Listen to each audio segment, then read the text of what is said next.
In the twilight of an age, when the echoes of empires still lingered over the hills of Andalusia, a single city stood between two worlds, one fading into memory, the other rising with unrelenting fire. It was the winter of 1492. The last Muslim stronghold in Europe prepared to face the inevitable. On the horizon, the banners of Castile and Aragon shimmered like omens beneath the cold light of dawn. The fall of Granada was not just the end of a kingdom. It was the closing chapter of 7 centuries of Islamic civilization in Spain. A civilization that had once turned deserts into gardens, ignorance into learning, and faith into art. What would unfold here would change not only Iberia, but the course of the entire world. In the winter of 1492, as dawn's first light crept across the snow-capped peaks of the Sierra Nevada, the final Muslim kingdom in Europe stood on the brink of annihilation. From the walls of Granada, defenders could see smoke rising from the Christian camp of Santa Fe, a grim reminder that the Catholic monarchs had no intention of leaving until the city surrendered. This was no ordinary siege.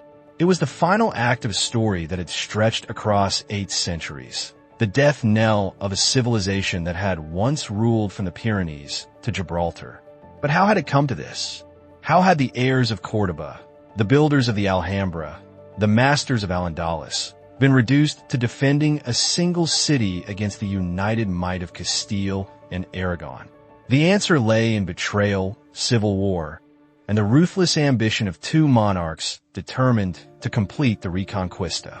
What unfolded was not merely the fall of Granada, but the deliberate dismantling of 700 years of Moorish Spain, a campaign engineered by Ferdinand and Isabella with a precision that would reshape the world forever. The roots of this catastrophe stretch back to 1238, when Muhammad I ibn Nasr established the Nasrid dynasty in Granada. For more than 2 centuries, the kingdom survived through diplomacy and tribute, paying Christian rulers to maintain its fragile independence. During this period, the Nasrids built the magnificent Alhambra, produced poetry that still moves hearts today, and preserved the last flame of Islamic learning in Western Europe. They were survivors, diplomats, artists, and warriors all at once. Yet by 1482, the kingdom that had endured for nearly 250 years was tearing itself apart from within. The aging Sultan Abu al-Hasan Ali faced rebellion from his own son, Muhammad XII, known to the Christians as Boabdil. This was no ordinary family dispute. It was a civil war that would hand Ferdinand and Isabella the keys to Granada on a silver platter. The spark that ignited this internal conflict came from an act of defiance. Abu al-Hasan had grown tired of paying tribute to the Catholic monarchs. In 1481, when Castilian envoys arrived demanding the annual payment, the old sultan reportedly declared that the mints of Granada no longer coined gold, but steel. It was a proud gesture, and one that would cost him everything. Ferdinand and Isabella seized upon this refusal as the perfect excuse to launch what they called the Granada War. But conquest alone was not enough for them.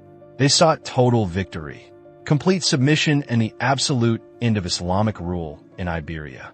Their campaign was methodical, relentless, and devastatingly efficient. The Catholic monarchs introduced a new weapon of war that would forever change siegecraft: artillery. Massive bombards that could turn ancient walls into rubble within days. Towns that might have withstood traditional sieges for years fell in mere weeks. The Christians had mastered the new art of gunpowder warfare, while Granada remained trapped in medieval tactics. Meanwhile, within Granada itself, the civil war between father and son reached its peak. Boabdil, supported by the powerful Abencerrages family, seized the Alhambra in 1482 and declared himself sultan. Abu al-Hasan retreated to Malaga, dividing the kingdom's already limited resources between 2 rival courts. The timing could not have been worse. Ferdinand, ever the opportunist, watched this family conflict unfold with calculating patience. When Boabdil launched his first military campaign against the Christians in 1483, Ferdinand was ready. At the Battle of Lucena, Boabdil's army was crushed, and the young pretender himself was captured. Yet, Instead of executing him or demanding an impossible ransom, Ferdinand offered him something far more dangerous, an alliance. In captivity, the Sultan was presented with a choice that was no choice at all: cooperate or see his kingdom burn. When Boabdil emerged from prison, he had signed the Pact of Cordoba. This agreement turned him into Ferdinand's most valuable weapon, a ruler bound by Christian gold and promises. Under its terms, Boabdil agreed to help the Christians capture territories held by his uncle, Muhammad al-Zaghal, who had seized power after Abu al-Hasan's death in 1485. In return, Ferdinand recognized Boabdil's claim to the throne, allowing him to rule the remaining Muslim lands as a Christian vassal. It was a masterstroke of divide and conquer. The Nasrids were now at war with themselves, while the Christians took their cities one by one. Al-Zaghal, known as the Valiant, proved to be a capable commander, a man of courage and military skill. He defended eastern Granada with determination and even inflicted defeats on Christian forces. But his victories meant little in the face of a war fought on two fronts, one against Ferdinand's army and the other against his nephew, armed with Christian support. The tragedy of Granada's final decade was not merely its military defeat, but its disintegration from within. While the Christian armies advanced steadily, the defenders wasted their strength in civil strife. Cities that might have resisted for months fell within days, their garrisons divided between rival factions. Ferdinand's strategy was as psychological as it was tactical. By backing Boabdil, he ensured that every Christian victory appeared as a Muslim betrayal. When Malaga fell after a brutal siege in 1487, its defenders believed they had been abandoned by their own sultan. When Baza surrendered in 1489, it was Boabdil's envoys who signed the terms. The moral authority of the Nasrid dynasty eroded year by year. Isabella, meanwhile, transformed the Granada campaign into a divine mission. She appeared at the front lines, blessing cannons, offering communion to soldiers, and declaring the war a holy crusade. To her troops, this was no longer a mere conquest. It was a battle for the soul of Spain. Her presence inspired devotion and discipline, turning the Christian armies into instruments of faith as much as war. By 1490, Al-Zaghal's resistance finally collapsed.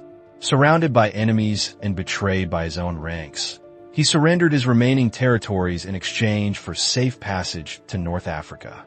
His departure left Boabdil as the last ruler of what remained of Granada, a fragile remnant consisting of little more than the capital city and the Alpujarras Mountains.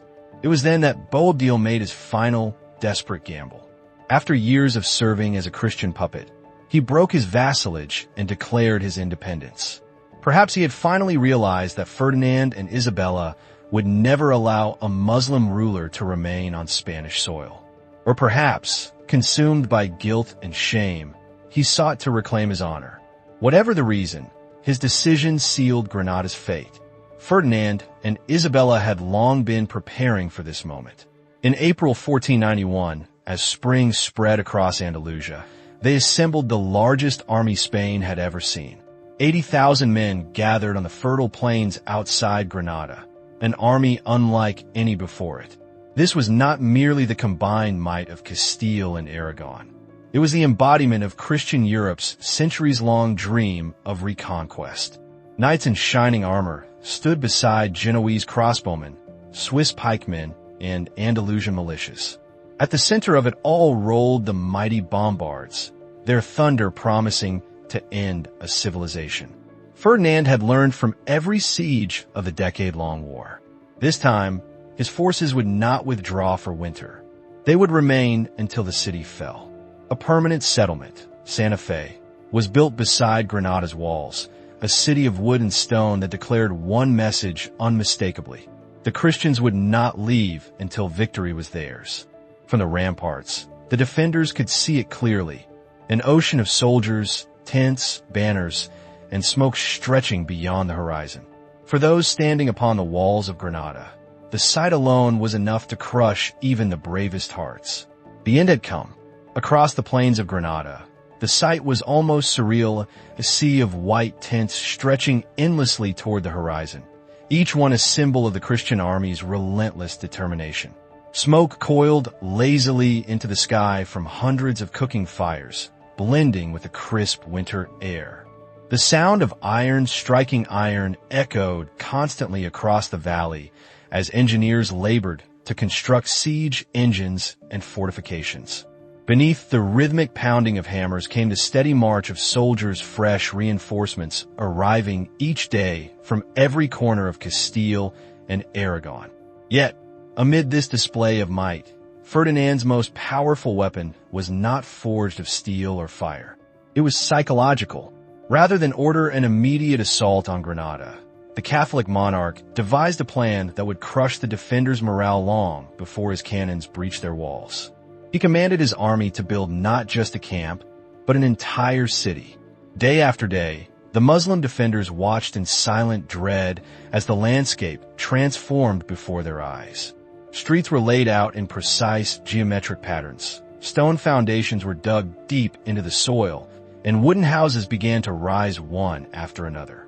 What had begun as a temporary encampment was now taking the form of a permanent settlement, a living declaration that the Christians were here to stay.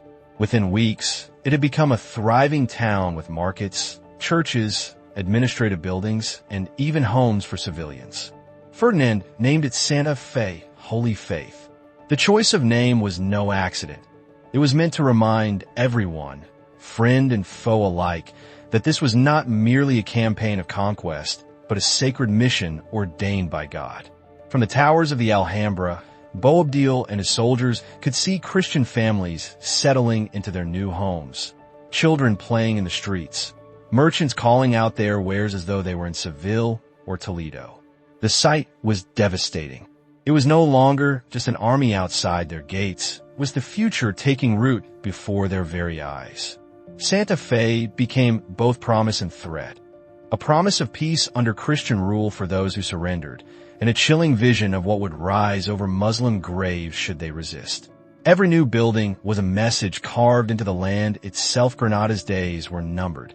Inside the besieged city, desperation grew with every passing week. Once a flourishing capital of over 200,000 souls, Granada was now suffocating under the weight of tens of thousands of refugees who had fled from the surrounding towns and villages.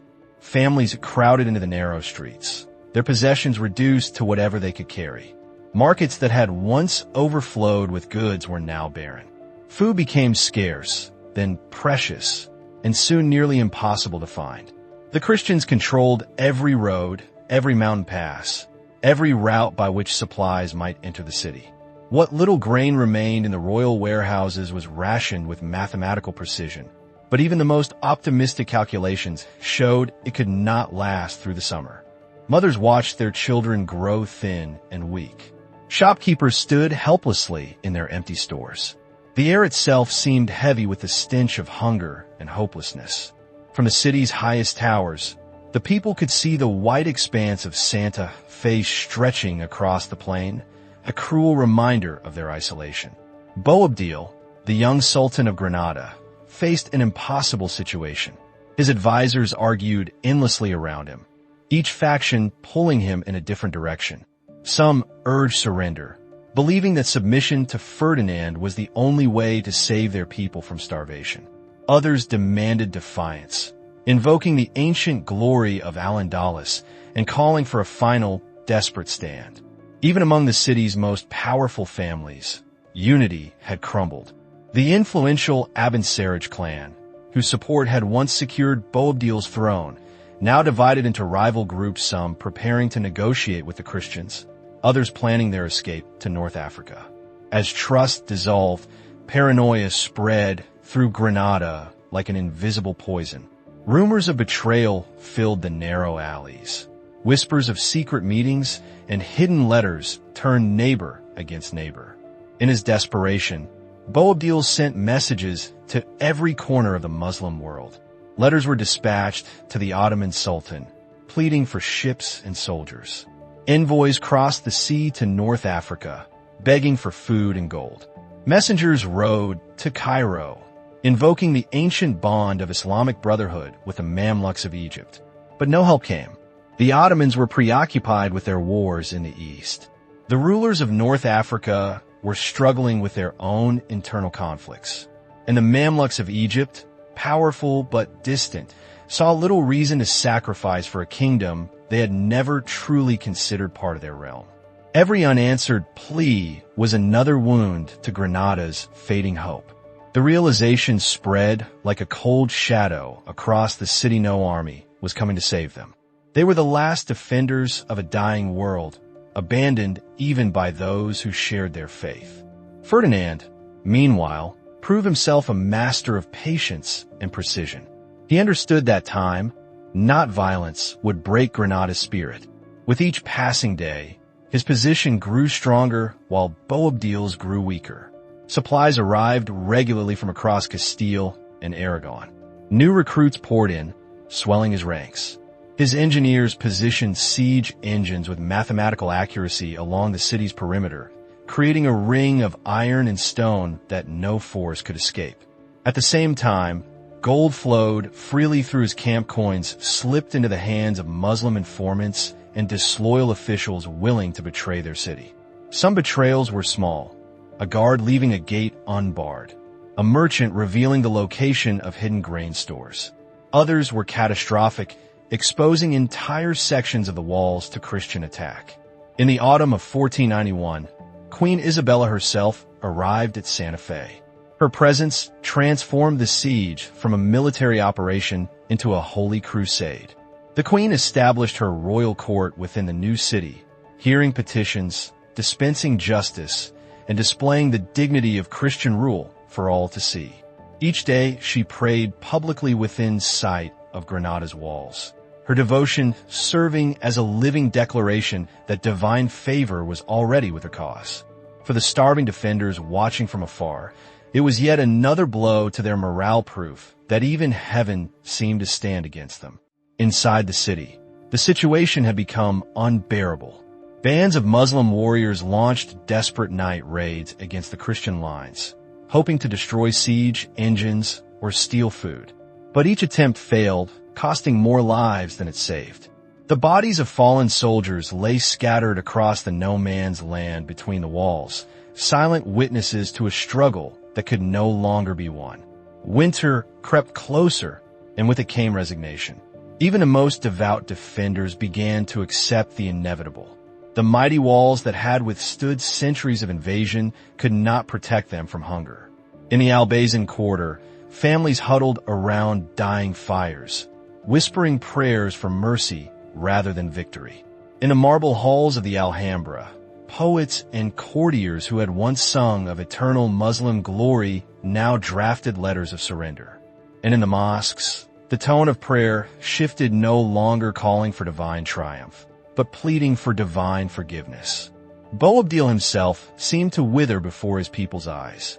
The once proud ruler who had dreamed of restoring Granada's greatness now spent his days standing upon the Tower of Comares, staring across the valley towards Santa Fe. The smoke rising from Christian hearths was a daily reminder of everything he was about to lose. His mother, Aixa, the fierce and unyielding matriarch who had once orchestrated his rise to power, now urged him to surrender before the city's suffering became unbearable. By November, the end was near. Under the cover of darkness, secret emissaries slipped through the lines separating Granada from Santa Fe, carrying messages that would decide the fate of an entire civilization. Inside torch-lit chambers, Boabdil's weary representatives sat across from Ferdinand's envoys.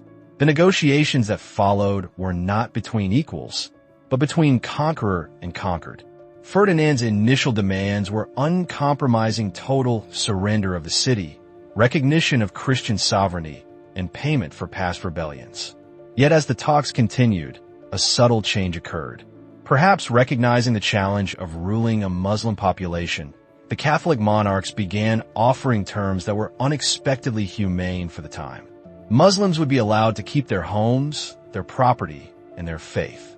They could continue to speak and write in Arabic, observe their traditions, and elect their own local magistrates. No one would be forced to convert to Christianity.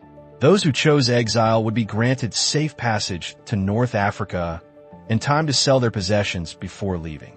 When these terms reached Granada, they spread through the city like wildfire. Some rejoiced, calling the proposal a miracle and act of mercy in an age defined by cruelty. Others viewed it with suspicion, fearing that Christian promises would soon give way to oppression once the gates were opened. The memory of broken oaths and betrayed treaties haunted every discussion. Boabdil stood at the center of this storm, torn between pride and duty. His generals urged him to reject the terms, demanding guarantees of independence. His religious scholars insisted that the mosques and the faith must be protected above all else. But for the common people starving, broken, and exhausted, there was only one question that mattered. Would their children live to see another dawn? It was that question, more than any sword or siege engine, that finally ended the last great Muslim kingdom in Europe. The young sultan's once powerful inner circle had been shattered by years of war, intrigue, and betrayal. The brilliant minds that once guided Granada's destiny were either dead, exiled, or lost to suspicion.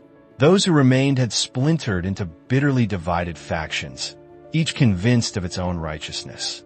On one side stood the sultan's mother, Aixa, a pragmatic and deeply intelligent woman who urged her son to accept Ferdinand and Isabella's terms immediately.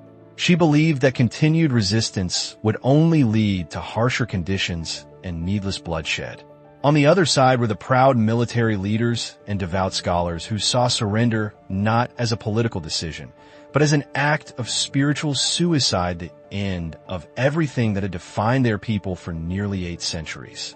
As December descended upon the snow-capped mountains surrounding Granada, the once defiant court began to feel the heavy hand of inevitability. The city's provisions were dwindling, morale was collapsing, and the Christian siege showed no sign of relenting. Time itself seemed to conspire against the defenders. Boabdil's emissaries rode again and again to the Christian camp at Santa Fe, each visit ending in deeper humiliation. They returned with fewer bargaining chips, fewer allies, and more desperate pleas. Ferdinand, sensing the enemy's exhaustion, began to play a masterful psychological game. He softened some of his earlier demands to appear merciful, while making others completely non-negotiable. It was the strategy of a chess grandmaster offering his opponent only 2 paths: a swift checkmate or a slow, suffocating defeat. The breakthrough came when Queen Isabella herself entered the negotiations. Her arrival changed everything. The same queen who had declared this campaign a holy war gods will made manifest now became the voice of measured compassion. She offered assurances that Muslims who accepted Christian rule peacefully would be protected, their religious practices tolerated, and their property respected. Her promise carried the full weight of a royal oath, something not lightly given or easily broken.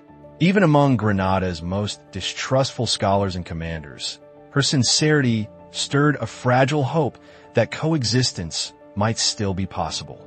On November 25, 1491, under the cold shadow of the Sierra Nevada, the Treaty of Granada was formally signed. The document, painstakingly written in both Arabic and Latin, marked the official surrender of the last Muslim kingdom in Western Europe. It also granted a 2-month grace period before the final transfer of power, allowing the people of Granada time to prepare themselves mentally and physically for the transition. That clause, though pragmatic, cast a long and haunting silence over the city, a strange suspension between life and death. The news spread through Granada like wildfire. Relief was the most common reaction. After months of starvation, fear, and bombardment, the prospect of survival felt like mercy itself. Markets that had been empty for weeks began to stir with activity once more. Merchants cautiously reopened their stalls, and people ventured out of their homes to discuss what the future might bring.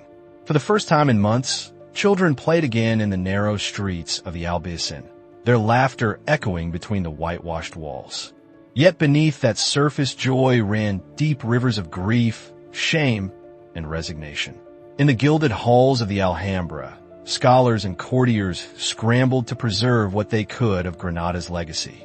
Priceless manuscripts were hidden or smuggled out under cover of night. Artists and poets composed final odes to the city's fading glory. Debates broke out among the learned. Should they stay and risk subjugation, or flee to North Africa, where freedom might await but poverty was certain? The 2 months that followed became a period of suspended reality. Granada was neither fully Muslim nor yet Christian, neither conquered nor free. It existed in a twilight of civilizations. During this delicate interlude, Christian merchants began to appear openly in the city's markets, selling goods and establishing early trade ties with local families. The two societies, long divided by faith and history, now found themselves uneasily mingling in anticipation of what was to come. Many Muslim families gathered night after night, debating whether to remain in their homeland or to leave forever. The choice tore at the heart of every family: love of the land versus fear of persecution. Ferdinand and Isabella, meanwhile, prepared meticulously for the symbolic transfer of power. Ferdinand's mind focused on order and logistics, briefing new administrators, instructing the clergy on the religious terms of the treaty, and ensuring that military occupation would be carried out with precision to prevent unrest. Isabella, ever conscious of divine symbolism, turned her attention to ceremony. She commissioned new banners bearing the cross of Christ to replace the crescent moons that had adorned the Alhambra's towers for centuries. She selected the hymns to be sung at the Victory Mass and chose the biblical passages that would commemorate what she saw as the completion of the Reconquista, the purification and unification of Spain under one faith. By late December, the emotional weight of what was about to occur became unbearable. Granada's mosques filled with mourners offering farewell prayers. Merchants closed shops that had been in their families for generations. Teachers and scholars at the city's ancient schools gathered their students one last time, unsure if Islamic learning would survive the new regime. Sultan Boabdil himself withdrew from public life. The young ruler who once dreamed of restoring the greatness of Córdoba now wandered alone through the Alhambra's gardens, listening to the fountains that had sung to his ancestors. His mother, Aixa, ever practical, oversaw the packing of the royal treasury and the documentation that would guarantee their safe passage into exile. Then came the final night of the Islamic year 897 AH, corresponding to the last day of 1491. A somber silence hung over Granada. Families gathered in their homes as the muezzins called the final adhan, the last call to prayer that would ever echo through the city under Muslim rule. The haunting melody drifted over the rooftops, carrying with it the sorrow of 8 centuries. In that moment, the entire city seemed to hold its breath, mourning the end of a world. At dawn on January 2nd, 1492, the sun rose clear and cold over the snow-dusted peaks. From Granada's ramparts, the defenders could see the Christian army assembling in Santa Fe, their banners unfurling, their trumpets echoing across the valley. Ferdinand and Isabella rode forth in regal splendor, prepared to claim their triumph. Slowly, the great gates of the city opened. There was no battle, no cuss, only solemn ceremony. Boabdil rode out to meet the Catholic monarchs. In front of his remaining guards, he dismounted and handed Ferdinand the keys to the city, a gesture that symbolized not only Granada's surrender, but the end of Muslim Spain itself. Chroniclers would later write that as Boabdil turned to leave, he looked back one last time at the city that had been his life and wept. His mother, watching from afar, is said to have whispered, "Do not weep like a woman for what you could not defend like a man." And thus, on that cold January morning, more than a city fell. An entire civilization breathed its final breath. The Reconquista, the centuries-long struggle to reclaim Iberia for Christianity, was complete. But the story did not end there. With Granada's gold filling their treasuries and their confidence restored, Ferdinand and Isabella soon turned their gaze toward the west. A Genoese navigator named Christopher Columbus waited in their court, seeking royal patronage for a voyage across the unknown seas. The fall of Granada marked the end of one age and the beginning of another. It was the sunset of medieval Spain and the dawn of a new global era, one that would see empires rise, continents discovered, and the world forever transformed by the ambitions of two monarchs who, on that winter morning, believed they had fulfilled God's greatest mission.